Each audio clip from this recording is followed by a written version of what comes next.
Live on a cloudy, rainy Thursday morning. It is the final day of July. And what does that mean? It means it's the trade deadline. Welcome on into the bullpen.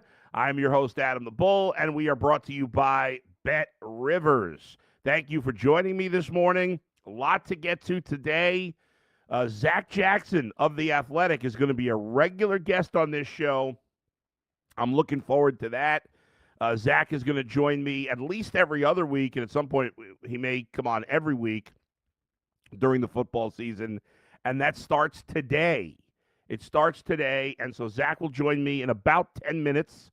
We'll get his thoughts on what he's seen at Browns training camp. Obviously, Zach has an excellent reputation of telling it like it is. From what he sees and he tells. I mean, and he was the one guy who had it right last year when it came to the Browns in terms of the media members, the beat reporters. And so Zach is going to become a regular on this program. And so in about 9 minutes, Zach will join me. We'll get his thoughts on the quarterback competition, how the team in general has looked, his thoughts on them tackling and practice yesterday for the first time in the Stefanski era. All of that coming up. The chat is open, the YouTube chat. Jim gave me a nice live in the YouTube chat. Forrest mentions that Miles Straw hit a home run yesterday. Miles Straw had two extra base hits yesterday, a home run and a double. And Evan419 says, Morning Bull, here's to your Cubbies getting Bieber today. Yeah, that's one of the rumors. And T-Dank asks, Bull is Quan getting traded today or not? So, yeah, I want to jump into that for the first third of the show here. Today is the trade deadline in Major League Baseball. Just under 9 hours from now, trading will end. So far, there were a flurry of moves. I mean, a lot of transactions that took place yesterday, but none involving the Cleveland Guardians. There were a lot involving the Guardians' division rivals. The Tigers made a move, not a big move, but made a move to improve their bullpen with Rafael Montero. The Twins traded their closer, Duran. The Twins are obviously in sell mode. Kansas City, not yesterday, but earlier in the week, made a couple of moves to, slight improvements to the lineup of Grichuk and Frazier. The White Sox, I don't think the White Sox have done anything yet. I mean, obviously they're sellers, but I'm trying to think. I can't remember what they've done at this point. But it was a busy night last night. If you're a baseball nerd and a transaction nerd like I am, there's not a lot of those, but I'm one of those. The biggest trade of the night, Eugenio Suarez getting traded from the Diamondbacks to the Mariners. So the Diamondbacks and Mariners have made two significant trades. And the Mariners, who have good pitching, but their lineup has been a struggle, have acquired now in the last few weeks Josh Naylor and Eugenio Suarez. So they've significantly improved their offense. Suarez becomes the player with the most home runs in the history of baseball to ever get traded during the season. I think he beat I can't remember now who. I don't remember who, but he has more home runs than anybody else that's been traded within a season. Now the question is, what will the Guardians do? Well, yesterday there was a report from Mark Feinsand, who I know from working in New York, and he writes for MLB.com. And Mark said the Guardians, and you see the quote there, are trying to move Stephen Kwan and Shane Bieber. I don't understand. I understand trying to move Shane Bieber. That makes sense. Shane Bieber is essentially a free agent. I heard some people have said, well, he's not, he's got a player option. There's the only way that Shane Bieber's picking up that player option is if bad things are happening. If he gets hurt again, or he's just looks so off. I mean, if he picks up that option, something went wrong, and you don't want him. So he's essentially a free agent, especially because it's really only $12 million, because the option is for 16. But if he opts out, he still gets 4. So really, opting in only gets him $12 million. And again, the only way he's taking that is if something bad happens. So he is a free agent, in my opinion. I'm looking at him that way. So it makes sense for the Guardians to want to trade Shane Bieber. As for Stephen Kwan, I don't know what's created any urgency here. It doesn't make any. Listen, if they get a great offer for Stephen Kwan, if the Guardians are convinced that they can't sign him, which is patently absurd, there should be no reason why the Guardians cannot extend Stephen Kwan unless he's looking for an outrageous amount of money, which I doubt. I think I got to believe he's realistic about what his market is. However, I think his market is hard to pin down because there's not a lot of players like him. Minimal power, great, very good to great at everything else in the game. Like, in terms of contact hitter, very good. In terms of defense, excellent, but it's left field, not center. Base running, excellent. Base stealing, excellent. Arm, excellent. Like he's tremendous at everything except for power. And there's just not a lot of players like him. So there's not a lot of comps. But if you don't hit a ton of home runs, you don't get paid a ton of money. In baseball terms. But so it seems like they could find the number. But if they're absolutely convinced, and I don't accept that, but as it's okay. But if they're absolutely convinced, they get a great offer. Okay, I understand. But this idea that they feel like he's going to be that they have to move him. It made it seem, Mark Feinstein's column made it seem like the Guardians are desperate to move him.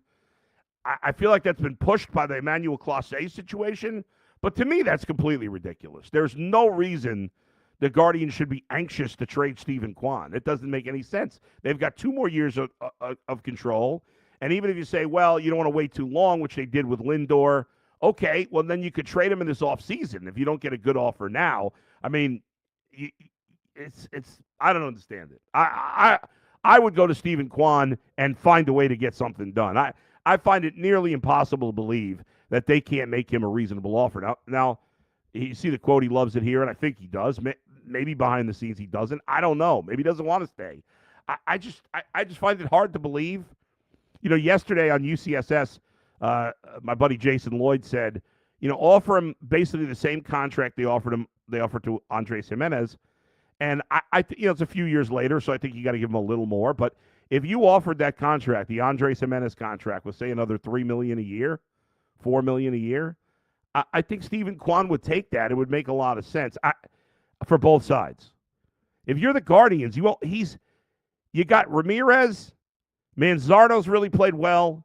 Again on the fucking bench yesterday. I don't understand, but I'm banging my head against the wall on that one. But that's it. Those are the 3 guys he got. I really don't love trading Stephen Kwan. Again, if they get blown away, I guess I get it. I hate it. I'm not as convinced as everybody else that Kwan will be traded today. Shane Bieber will absolutely be traded today. And, there's been rumors, and one of the guys who mentioned it, Evan, said, hey, maybe he's going to get traded to the Cubs. I've been saying for a while that I would like it. I mean, the Cubs made a trade for Michael Soroka yesterday, who's more of a back-end rotation starter. But I look at Bieber as a I know he's coming off injury, hasn't pitched in a while, but I still look at him as a frontline starter. So I do hope the Cubs get him. And I think they will trade Bieber. I'm not convinced they're going to trade Kwan. I think it's 50-50. I could go either way. I don't buy that they feel like they have to move him or they're trying to move him. I think if they get a great offer, they will move him. But they would be very stupid, the Guardians. And I know they've shown there's been some Browns-level dysfunction out of the Guardians lately, which is just crazy, and it's led to me going nuts and saying everybody should be fired, and I stand by that. You don't get a lifetime pass because you did a good job. But trading Stephen Kwan just to trade him or to potentially save some money is just idiotic. And if I'm Jose Ramirez, I'm really pissed if they trade Stephen Kwan. I would be really pissed. And that's it. I mean, I don't know who else they could trade. Carlos Santana has no trade value. They should have cut him already. I know he got a couple of hits yesterday. I don't care. It's time for C.J. Kayfus to come up. It's time for for Manzardo. It's been long past time for Manzardo to play every day. You see the Guardians won yesterday. Nice bullpen game there. David Fry hit a home run, finally did something. And the Guardians are actually only behind 2 teams for the last wild card spot, but certainly they're in sell mode, and they won't be buying. But it'll be an interesting last day here before the deadline. So in the end, do I think Kwan will be traded? I'm going to say I'm really going back and forth on it. I'm going to say Kwan is not traded today. Now, probably within the next 2 hours, I'll be wrong about that, but we'll see. I'm going to say 55-45, he does not get traded. But Bieber will definitely be traded today. And, again, maybe Santana, Lane Thomas, and Paul Sewald, they have no value. They're both hurt. Might as well cut both those guys. They're completely useless. All right, let's switch gears. Obviously, if anything breaks on the Guardians, we'll let you know. But Browns training camp. Speaking of Browns level dysfunction, we'll talk with Zach Jackson now for the Athletic, who's going to be a regular member of the show here on Thursdays. We're not used to this from the Guardians, Zach. We're used to this kind of nonsense from the Browns, but I know you cover the Browns, but are you stunned to see how much of a mess the Guardians have been? What a bold take, Bull. 55-45. I mean, you're really stepping out on that one. I know. That is lame. All right, but I'm saying in the end he doesn't get traded. I'm saying he doesn't get traded. I'm not. I don't follow him closely. The Guardians. Yeah. I assume that all the guys in the clubhouse are on the Browns season under wins total. That's what I assume. Yeah. But when you see a Browns level dysfunction, that's never a good thing. Zach Meisel, my colleague who does an excellent job, texted me the other day and was like, "So this is what every season's like for you," and I just laughed and laughed and laughed. That's quite true. And so let's get into it. The other day, Robert Mays put out a post about how, he understands. I don't know if you saw this, but fans, get to see every play now because all the beat reporters are out for every team are out there, and he goes, we've lost the plot on what we're looking at, kind of, and I agree with him. It's like. And it's really come to a head here for the Browns because some people are losing their minds about Shedeur Sanders. Why isn't he getting this opportunity, that opportunity? And people are, ESPN Cleveland's putting out statistics every day as if they're game statistics. How crazy is this? Well, there's a level of crazy, right? Yeah. And I understand, where this discussion came from. I think it was put on turbo by a couple things. One, J.J. Watt, who obviously has cachet in the football business, taking his side. But the other thing was, didn't someone put out a video of Cowboys training camp and said it was a touchdown to George Pickens, when in reality it was last year when Brandon Cooks was on the team? And that person, whoever did that, was just trolling and saying. So it all matters, Bull, or they wouldn't be doing it. However, it's day to day. It's drill to drill, right? Yeah. Here's what I'll tell you about Shedeur. Nothing has really changed. He's really talented, and he has not been good every day. But we're a week plus in, and he's been good most days. There's been no intent to rush him. There is no plan to rush him. There's no reason to rush him. I think the Browns think that they potentially have a player if he can develop physically, clean some things up. But there's no rush, and he has done nothing, and nothing has changed there to make you think that. So we are headed to the middle/back of a really uninspiring quarterback competition. Quite frankly, the only true change has been that Kenny Pickett is hurt. Yeah. This looks like a bad team. Completions are few and far between. It's not all that unsurprising, however, right, Bull? So it's let's let this play out, these joint practices and preseason games.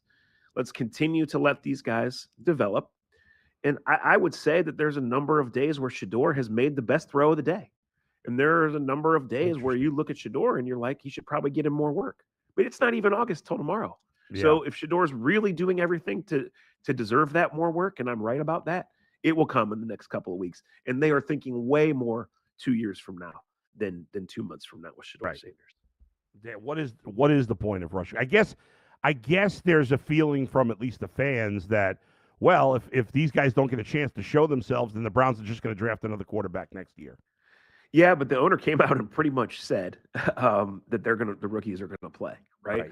Like without it directly being said, the expectations for this year are out there and they're super low, right? Yep. And this organization crashed for 1 year now because last August was a complete disaster because it was very clear that Deshaun Watson couldn't play anymore, right? For 1 year now, this organization's been spiraling. And at the start of camp here, it's not positive. Jordan Hicks retired. Martin Emerson's out for the year. Yeah. It's hard to complete passes, you know? So this really comes down to this rookie class being good, you know, this coaching staff showing it can get this team ready to compete, and these young guys developing. And I think both rookie quarterbacks, to an extent, are a part of that.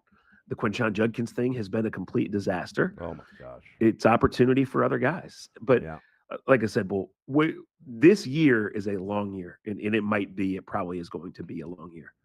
But even the regular season games are a long way away. Like, people need to keep the brake pedal handy. Chill. Yeah. What is the update on Kenny Pickett? Like, when are they expecting him back? Well, if he's back tomorrow, then it wasn't really an injury. It was a setback, and he missed it. But I don't expect it, right? If it was severe enough that he missed 3 days of practice, was not seen on the practice field, probably because he's getting treatment. So, yeah, I mean, you're talking about a hamstring strain. It's going to cost a guy a couple weeks. It's really going to end the quarterback competition for all intents and purposes. But the players are in the building today. There's no formal practice. They will go tomorrow. They will go Saturday morning. And then I'm sorry, Bull, I'm fighting some sinus. All right. That's okay. They will go one more time after that before they go to Charlotte. So, yeah, we're on a pretty squeezed timeline here. But even the practice in Charlotte that's next Wednesday, that's only 10 days from when he suffered the injury. So I think we're going to find out in the next couple of days. Was it something minor, or was it something even semi-significant, which is going to cost him, like I said, the chance to compete? There's just no other way to view it right now. Yeah, right. Let's talk about the running back situation. You mentioned Judkins. Jimmy Haslam said in his press conference the other day that he expects him, or he hopes, I think he said, he would play at some point this season. What do you see as the plan? Again, you're right. There's a long way to go before the regular season. But what's your best guess at what the plan will be once we get to the regular season at running back? Well, but the plan is for them to get some information that makes it okay to sign him, right? And think that he's going to come in and at least be part of the team at some point this year, whether that's commissioner's exempt list or something like that. I don't know. Yeah. But the one thing I know is that there's no rush because they are embarrassed by this. Mm-hmm. They're shocked by this. And Jimmy's comments were pretty strong. They were much stronger than what anybody else said about it, right? They should be embarrassed by this. This is the second year in a row. You know, just 2 weeks ago, they had to delete the tweet, the happy birthday to Devin Bush, because he was in court that morning on a domestic violence charge, right? Like, this is embarrassing. So the more time that he misses, the less likely it is that he's any kind of factor in the beginning of this season. But they are not, you know, it's that awkward spot. They would love to have Quinshon Judkins in camp, and they would love for Quinshon Judkins, obviously, to be cleared of this and to be a participant on the team and eventually a good citizen and contributor. But they're not in a rush to do that until they have all the information and figure it out. I mean, I think it's a very, very slim chance that he never signs a contract. But at this point, that's one of the scenarios. Damn. Dylan Sampson, what do you make of him? I know it's hard to tell on a running back from practice, but is he capable of being a guy that carries the ball 15 times? Hey, he's awfully small. Now he makes guys miss. You know, you see what made him the SEC leading rusher in his basically one season in college. Yeah. He was a backup. He was a productive player in spurts. They gave him the ball all the time last year, and he produced. They list him at 200 pounds, Bull. That means he's not 200 pounds. He's 5'8" in cleats, right? So I see a guy that can help. And obviously the way they drafted him, having already drafted a running back, says that they had a really high grade on him, much higher than pick 126, I think it was, right? Yeah. So, you know, I see Jerome Ford as the lead back, which was going to be the case in September anyway. I see Dylan Sampson as in the mix with a chance to improve and prove himself over the next months. And then I see if they're not going to have Judkins, they're going to need to go get a bigger back probably. But this preseason, Marshall, the undrafted free agent, and Pierre Strong have a chance to prove them wrong on that. But there will be options. I mean, this was such a good rookie running back class. Veteran running backs are going to get cut. Veteran running backs are going to get traded for peanuts. And that's all 4 weeks from now. Let's switch gears to wide receiver here for a minute. Obviously, we know, Jerry Jeudy coming off a good year. The rest is a big question mark. Cedric Tillman has dealt with injuries. He'd shown some signs of life last year. Deontay Johnson obviously has had success in the league at times, but he's been a pariah for the last year, getting cut from team to Yeah. team. How's that shaping up at the moment? Yeah, so we didn't see anything from Deontay Johnson the first 4 days. We've seen him, make some plays in camp the last couple of days. Yeah. So is he just getting his legs back under him? Was he dealing with something? Is he just now getting comfortable? We'll see. Haven't seen a ton from the other guys. You're seeing the 2 undrafted rookies, Larvadan and Flourier, catch a lot of passes, which is part by design, right? Yeah. Jerry Jeudy's the number 1 receiver on this team. He can make plays. Cedric Tillman, I think, has upside. It's a big question mark. Jamari Thrash is running in front of Deontay Johnson right now. I don't know that Jamari Thrash is an NFL player. So is Deontay Johnson going to stay locked in and produce and want to make the most of this opportunity? Yeah. We'll see. Guy named Caden Davis, who's been on 6 NFL teams, is making some plays in camp. DeAndre Carter's 32 years old. He might make it as a kick returner. He might not. He's not swinging the balance of whether we consider this a good receiving core or not, right? So they're certainly going to have to monitor the back end, the waiver wire, the trade market, things like that. But the other thing that with this preseason talk that we're going to get into is like who's playing with who, which quarterbacks, right? And who's really getting a chance with the twos and maybe a mix of the ones. I don't expect Bull next Friday in Carolina. You're certainly not going to see Miles, Joel, Denzel, Jeudy, right? I do think you'll see some starters. And then, what do you see then from Caden Davis, from Jamari Thrash, guys like that have a lot to prove? You mentioned the Martin Emerson injury already. Obviously, he's out for the year. Is the plan to move Newsome outside, or do they not want to mess with 2 positions? Yeah, right now. Newsome had been running in front of Emerson anyway early in camp. Newsome looks good, and he should. He's in a contract year also.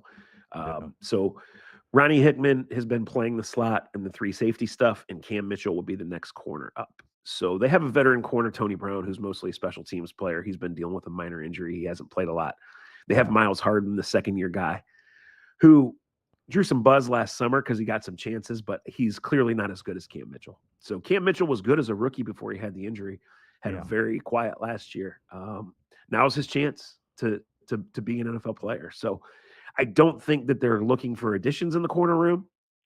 There's an undrafted rookie, James, taller guy who's going to get a chance to make the team now. And we're going to see. But Cam Mitchell is the guy who definitely now is going to be playing probably 50% of the snaps and have a chance to really get himself in the plans. Who do you feel the best about of all the guys, that they have to play opposite Miles at the other defensive end spot? Like, do you feel good about any of them? When I thought last year we were seeing the best version of Alex Wright, that was pretty good. So he had the injury. I don't know if he's all the way back yet. I feel pretty good about Isaiah McGuire. He didn't have much of a rookie year, but that doesn't really mean a lot. He's developed. He's certainly gotten bigger and stronger.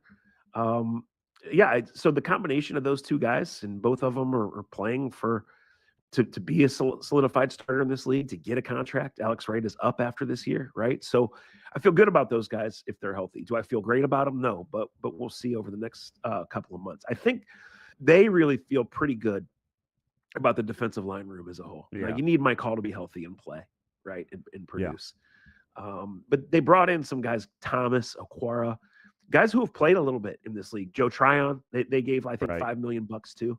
And he has played with the ones and some pass down stuff so far. So I don't think he's a smaller guy. He's basically the new Okoronkwo, right? Like, he's here to play on 3rd down. So former 1st-round pick, still young.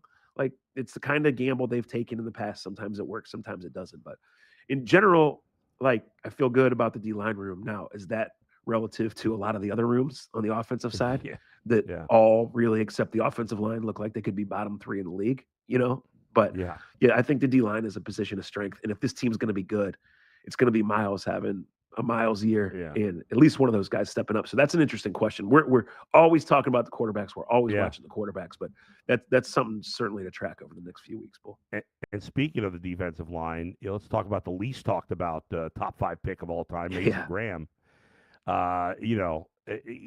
Dustin, our mutual friend Dustin Fox, is convinced that Mason Graham is going to be an absolute stud. Maybe not, the minute this season starts, but at some point this year, next year, he's going to be a big time player. Are you as convinced as he is? I am. I am. I think Mason got a bad rap because of some stupid tweets and a photo of him throwing up in rookie minicamp. Like, that's the definition of people needing something to talk about, right? Like Mason Graham was a devastating college football player for 3 years, right?